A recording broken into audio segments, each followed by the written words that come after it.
Sa mga kapwa ko,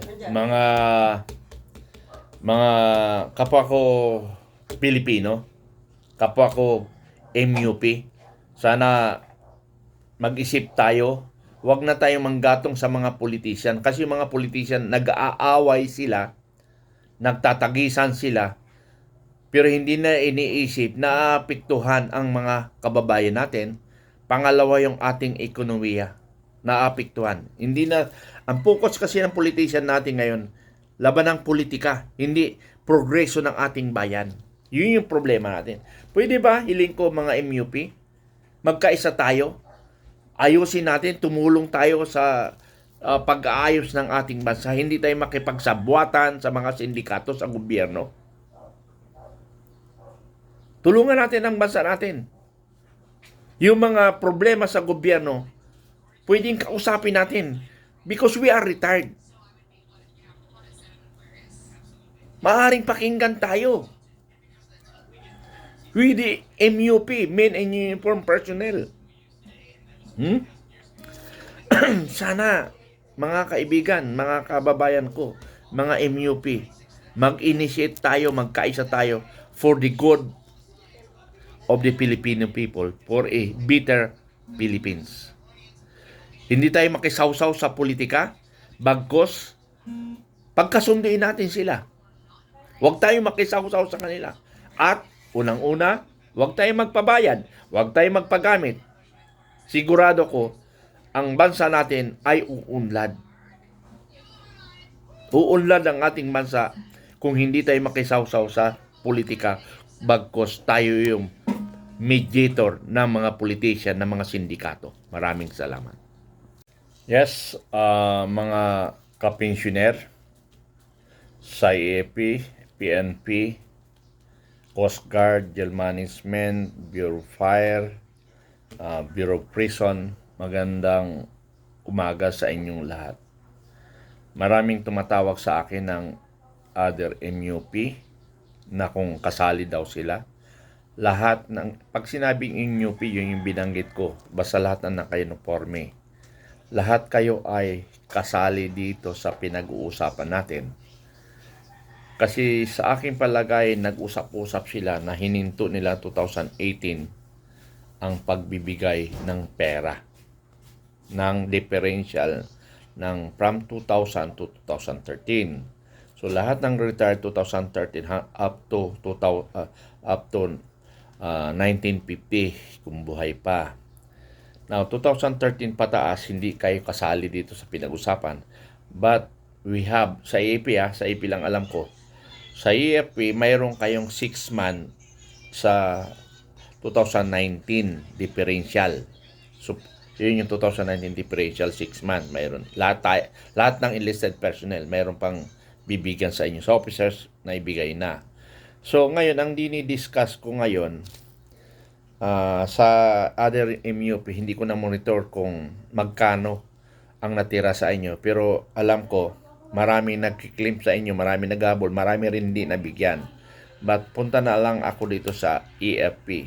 Sa EFP kasi may natirang 4.9 billion. Ang dahilan nila, maraming problema sa dokumento itong mga byuda. Sa mga byuda lang naman. Pero ang tanong ko, bakit pati yung principal pensioner ay tinamaan, dinamay nila? Hindi lang naman sa non-commissioned officer ito pati sa mga other generals and officers.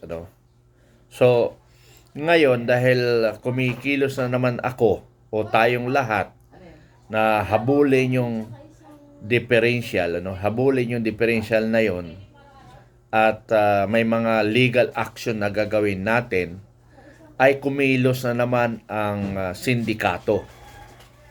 Bakit ko nasabing sindikato? Pag nanahimik ako, nananahimik rin sila. Wala silang pagkilos. Pero nung nakialam na naman ako sa releasing of differential, ay kumilos na naman sila. Dahil marami pa palang hindi nakatanggap dito.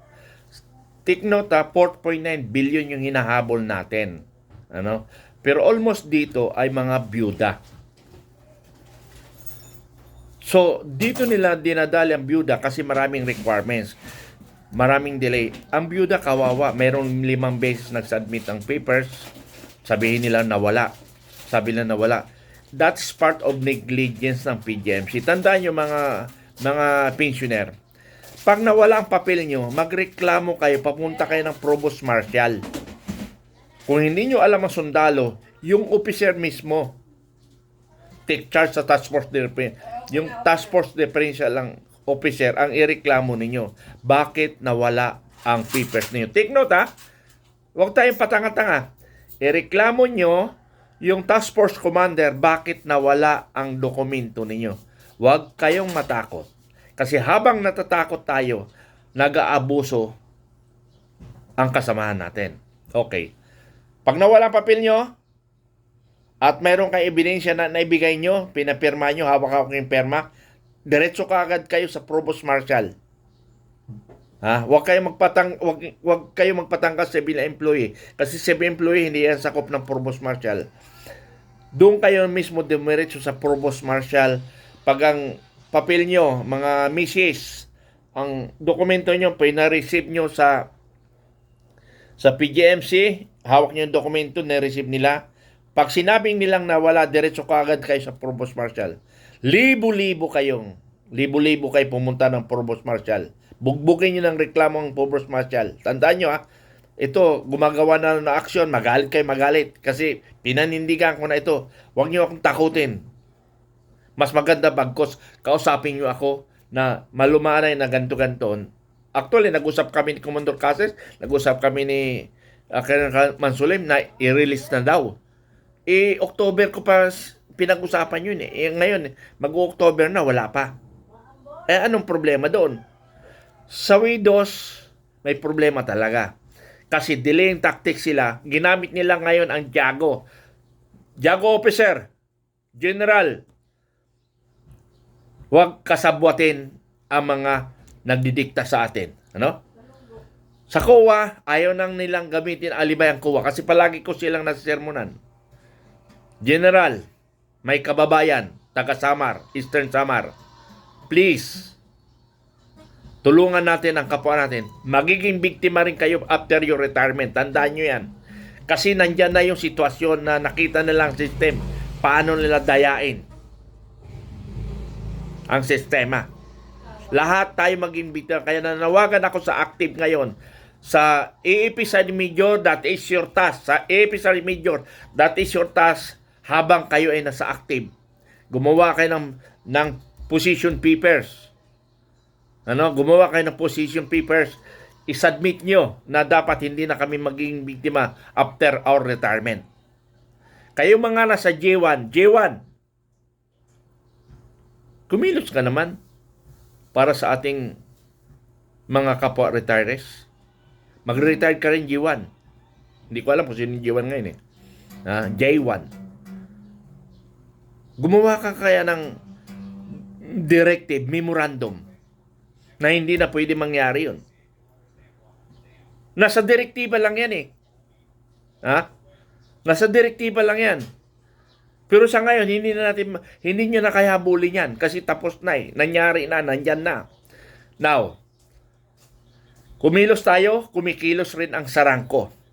Noong 2021, kumilos rin ang Sarangco, nakikisabay. Bakit hindi kayo kumilos? Nandiyan kayo, lagi kayo. Bakit hindi nyo tinutulungan ang kapwa nyo sundalo, ang kapwa nyo enlisted? Ngayon kumikilos kami, makikisabay kayo. Ano ang ibig sabihin nun? Anong logic? Kung tatahimik kayo, tatahimik rin kami. Kung tatahimik kami, tatahimik rin kayo. Pag kumilos kami, kikilos kayo. Ano ang ibig sabihin niya? Ginagamit kayo. Kaya tandaan ninyo, huwag tayo magpagamit sa hindi tama. Magpagamit tayo sa kabutihan ng kapwa natin pensioner. Kaya yan ang panawagan ko. Kung saan nyo gusto, wala tayong problema. Kasi hindi naman pera hinabol ko. Hindi naman ako magkakandidato as party list. Kasi ayaw ko mabahiran ang aking prinsipyo na maging kawatan rin ako. Kasi lahat ng politician kawatan. Tandaan nyo yan, kahit papaano, mayroon pa rin silang simple. Sa Congress kasi, pag hindi ka maglagay, hindi mananalo ang iyong panukalang batas. Kaya, mga kaibigan, mga kasama, paalala ko lang, kung saan nyo gusto ituloy nyo, ang tanong ko ngayon dito, bakit yung sarangko ngayon kumikilos? Ngayon kung nandun kayo sa sarangko, wala yung problema. Tutulungan kayo. I-report nyo lang sa akin. Pero ang problema, matagal na sila, bakit hindi kayo tinutulungan? Ngayon kumilos ako, saka sila makikisabay. Anong ibig sabihin nun? Hindi ako namimili kasi nga, hindi ako yayaman dito. Bagkos, lumiliit ang mundo ko sa ginagawa ko.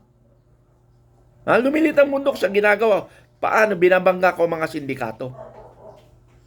Maraming sindikato sa loob ng gobyerno, tandaan nyo yan. Kaya nga sabi ko, my principle in my advocacy, I will sacrifice my life only to resolve corruption in the Republic of the Philippines. Maraming salamat.